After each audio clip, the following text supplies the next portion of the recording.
केंद्र सरकार ने देश के मजदूरों को दिवाली का तोहफा देते हुए श्रमिकों की न्यूनतम मजदूरी में बढ़ोतरी कर दी है। तो चलिए जानते हैं इस पूरी खबर को विस्तार से। केंद्र सरकार की तरफ से बढ़ाई गई मजदूरी को 4 वर्गों में बांटा गया है।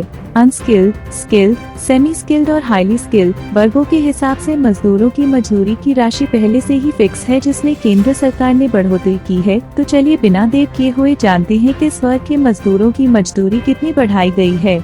सबसे पहला वर्ग है अनस्किल्ड लेबर, जो कि निर्माण, साफ सफाई, सामान उतारने और चढ़ाने जैसी मजदूरी के काम करते हैं। उनकी मजदूरी अब 783 रुपए प्रतिदिन कर दी गई है। अब आते हैं दूसरे वर्ग के मजदूरों पर, जिनको सेमी स्किल्ड लेबर कहा जाता है। इनमें वे मजदूर आते हैं जिनके पास किसी भी काम को करने की ट्रेनिंग और थोड़ा बहुत अनुभव हो। जरूरी नहीं है कि वे उनके काम में हाई लेवल की विशेषता रखते हो। केंद्र सरकार ने सेमी स्किल्ड मजदूरों की मजदूरी प्रतिदिन 868 रुपए कर दी है। अब आते हैं स्किल्ड लेबर पर। इस वर्ग में बिना हथियार वाले गार्ड या फिर चौकीदार वगैरह आते हैं।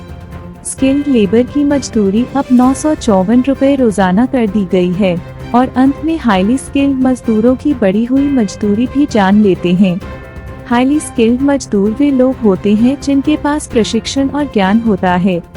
केंद्र सरकार ने इस वर्ग के मजदूरों की मजदूरी 1035 रुपए रोजाना कर दी है। अब सवाल यह है कि केंद्र सरकार की तरफ से बढ़ाई गई नई मजदूरी दरें कब से लागू की जाएगी।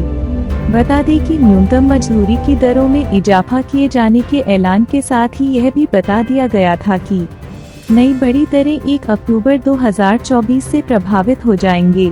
गौरतलब है कि केंद्र सरकार हर 2 साल में नई न्यूनतम मजदूरी की दर फिक्स करती है। तो दोस्तों, धन्यवाद वीडियो में बने रहने के लिए। फिर मिलते हैं किसी और नए टॉपिक के साथ।